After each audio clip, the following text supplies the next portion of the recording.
Hello and welcome to another episode of Ballet Vero Beach's Insights, where we pull back the curtain and take a in-depth look at some of our upcoming programming. My name is Katherine Eppink, and I'm a principal dancer with Ballet Vero Beach. And today I have the pleasure of speaking with our artistic director, CEO, and choreographer of Nutcracker on the Indian River, Adam Schnell. Thank you for speaking with me. You're welcome. No pressure. What a title. I'm going to roll up my sleeves for this one. So a little different than we normally do it. We just talk back and forth about kind of our experience with each other and the Nutcracker. So let's start with how you and I met. Yeah, Nutcracker on the Indian River is a big part of your story at Ballet Vero Beach. So you and I met your first season with, was it Ballet Nebraska at that point? Yeah. Okay, Yeah. So Ballet Nebraska, which was before the name changed to American Midwest Ballet, our first sister company. I met you on your first day of work. I believe the story goes that you didn't really know who was in charge because there was a repetitor from the Balanchine Trust there that day, two separate artistic directors, at least two ballet masters, Matthew and Camilo. Yeah. And you were very confused because all of a sudden, like, things were happening. But actually, the repetitor from the Balanchine Trust chose you as understudying the lead in the ballet that we were doing on your very first day of work. I actually remember your audition, but that was the first time we officially met. Yeah, that was a long time ago. Yesterday. Just yesterday. When I was an eager, fresh out of school apprentice, and yes, there was so much being thrown at me. I think I didn't even know there was a cast list that I was supposed to look at. I was like, I go to this studio, and then I dance over here, and then I get a headshot. To be fair, I feel like the dance industry has changed a little, or maybe we just do things a little differently at BVB. But I think if you ask most professional dancers, that is their first day in their first company. And for me, because I danced for many different companies, I have 6 or 7 first day stories, and some of them are way more embarrassing than not knowing about a rehearsal schedule or not knowing who your boss is. Okay, well, that'll be the next interview. Yeah, that's the blooper reel. So we worked together for a few seasons, and then you had been plotting a Nutcracker of your own. Yes. And it premiered in 2017. Yep. How long before that were you thinking about choreographing a full-length Nutcracker? So I knew when we started Ballet Vero Beach that eventually we would need our own, I call it Nutcracker project, because I also knew from the very beginning I didn't want to do another traditional take on the story. So I knew that we would need one. So that's way back we were founded in 2013, so late 2012. Flash forward, Nutcracker on the Indian River premiered December 2017. We really got serious about it about 3 or 3.5 years before it premiered. We had a fundraising campaign. I got to work with the design team. So it took almost 3.5 years to get it on stage, to say nothing of the fact that the first year almost killed me and the man behind the camera, Lance. There were moments in the theater where we were just kind of like slumped down, like behind the seats, like before a dress rehearsal or something, like just trying to gather like 4 millimeters of energy to even keep going. But such is trying to bring a giant production to life when you're a tiny little company. That's right. And meanwhile, the dancers were just thrilled to be in these gorgeous tutus. We were in the dressing room, like twirling around, so excited to be in this Nutcracker. That's most of my life these days. You all having a lot of fun, and Lance and I holding each other and crying in the corner. Well, thanks for making our dreams come true. You're welcome. I tried. Speaking of which, I had been dancing professionally for a few years by that point, and was quite honestly shocked to see myself casted as the Sugar Plum Fairy in your Nutcracker. It's a huge honor anytime someone creates a role for you, but especially so when it's like the principal role. And I think that really steered my entire career and is a big part of the reason that I just felt encouraged to go for it in my career. Yeah. So I just like to mention how pivotal that was for me, and thank you for trusting me with such an important role. So it's interesting how these things transpire in terms of kind of, I won't say the older I get, the more I get on in this career, the more I realize that there's really a kind of a path that if you just sort of pay attention, you're usually already on it and you just have to follow the path.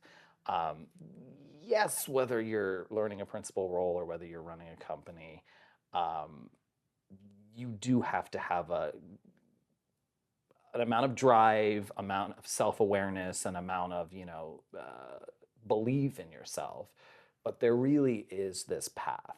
So you start planning these things and you start to see little sparks. And I certainly saw little sparks of like you in this role or you in that role, or your ability to kind of bring a very calm energy to the room. So all of a sudden the wheels start turning, and then it's just bizarre because when I sat down to cast it, and again, we were still working with American Midwest Ballet at the time, and your partner Anders had just been hired. I'd never met him, but I asked, That's right. I asked their artistic team to send me his audition materials, and a little bit it was like, okay, how tall is Katherine? How tall is Anders? Yes, this is actually going to work out, and then it's funny how those things happen and you have like these intentions in your head, but really if you just like pay attention, the path and the answer is usually right in front of you. Well, you make that sound really easy, but I think that that's something that you're particularly good at. I've Well, noticed thank your you. I mean, the whole time I've known you, you're good at finding the spark in people, and that's an important quality of if you're a leader in anything, but especially a ballet company. Well, and in terms of the role of the Sugar Plum Fairy in our production, it really is 75% the actual classical choreography and the way it was put together in the original ballet, right? Like, you don't do a whole lot until the last 15 minutes of the ballet, and then it's you. Yeah.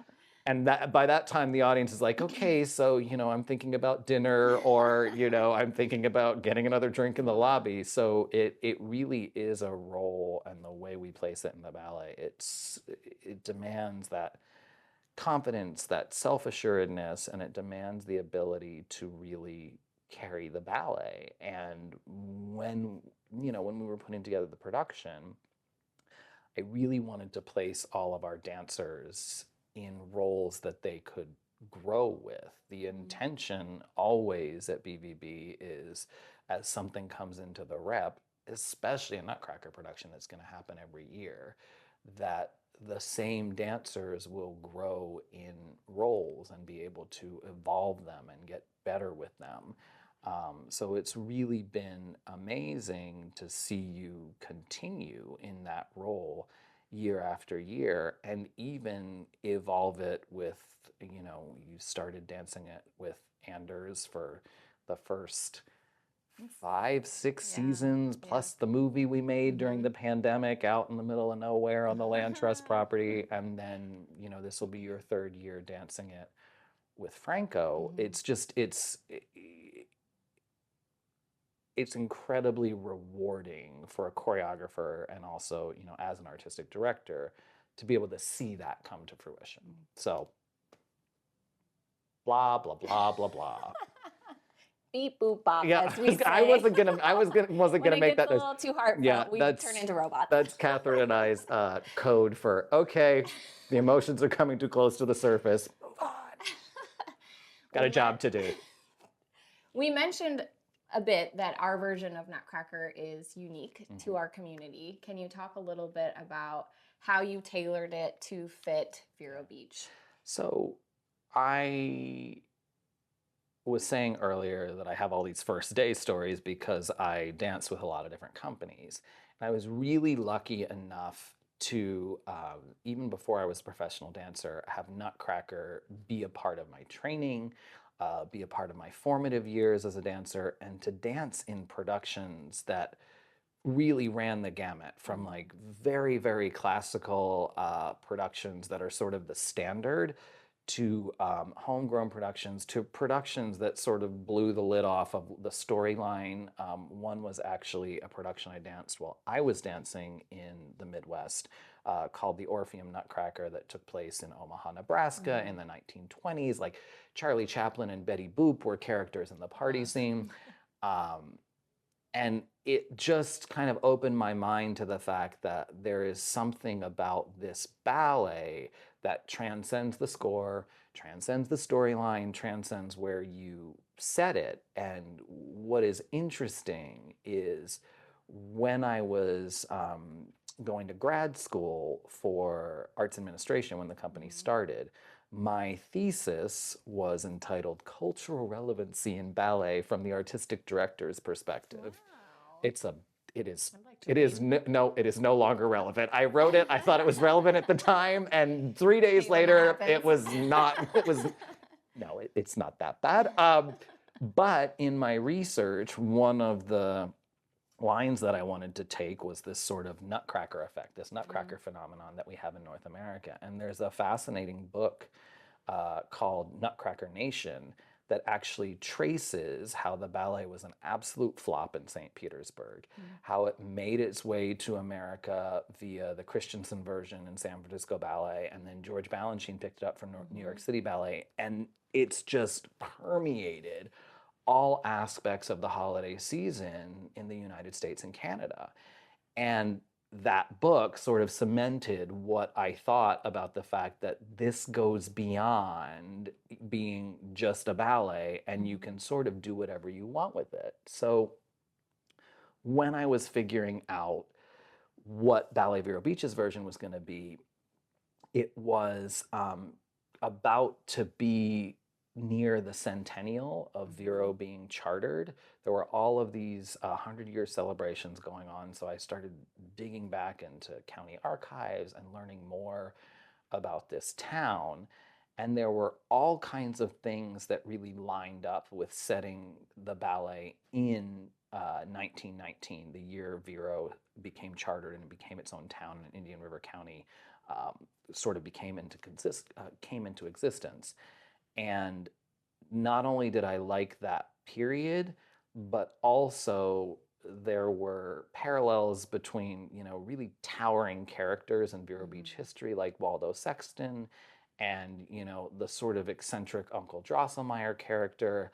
It just started to fall into line in terms of the fact that, the heroine and her family could be coming south from New York City on the Florida East Coast Railway. Then you can get this great scene in Grand Central Station with all these crazy characters. And I had always had like in the back of my mind that Vero is such a beautiful place and the Indian River Lagoon is such a special environment that the second act could so easily translate into lagoon animals and flora and fauna and really be a touchstone and something that this community can be really proud of. I think the animals came first and then the history came second. I do remember after, I think it was a hurricane that I evacuated for, I came back home and there were thousands of land crabs on the sidewalk on A1A, and they all started doing this. And I was planning the ballet at the time. I'm like, oh my gosh, that's the castanets in the Spanish dance. And I said, wait a minute. So I really then went through like, this could be that. It really happened a lot faster than people would think in terms of kind of translating the story. Now, I'd been living here for a long time, so I felt kind of enmeshed in this community and the history and culture here, but it really happened. It was, again, that path. It just sort of went like dominoes, and I'm like, well, that's what we're doing. Yeah, you've kept really great classical elements. The music is all the traditional score.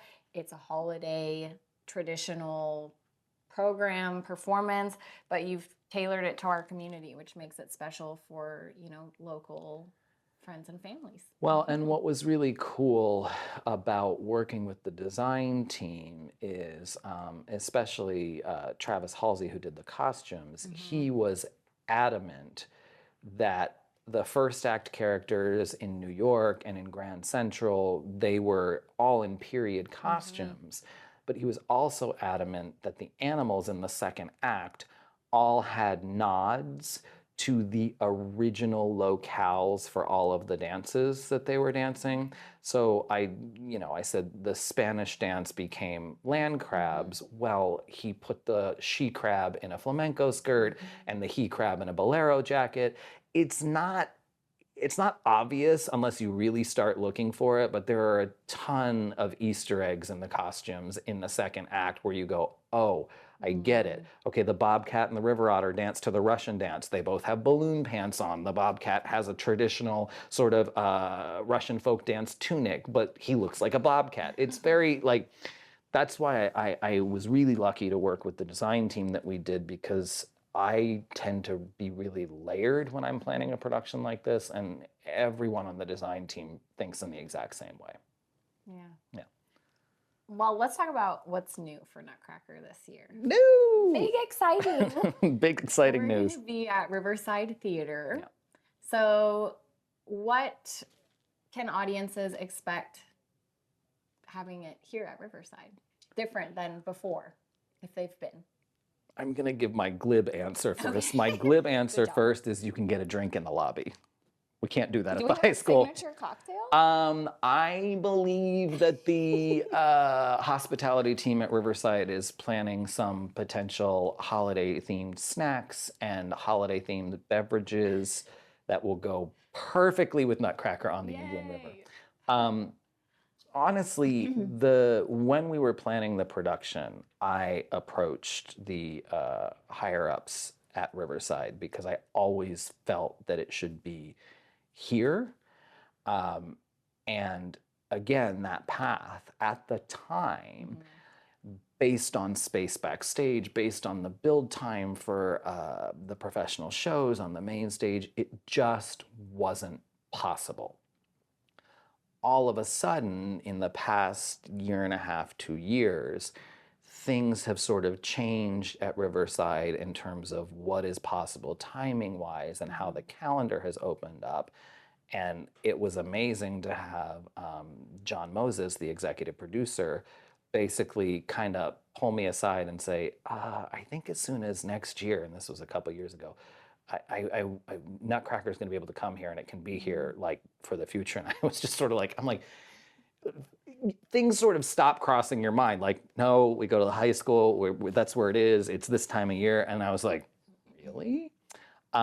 So aside from having a drink and maybe having a delicious snack, the difference really is in our ability to sort of tighten all of the magic that's in the show. I mentioned when we started the production, what a kind of folly it was for a company as small as we are. And I'm talking staff. Like, we've always had between 20 and 30 dancers in the production and a whole gaggle of kiddos. But the production team has been like myself, Lance, 1.5 wardrobe people, and a lighting designer usually. And it's amazing. It happens. It nearly kills the production team.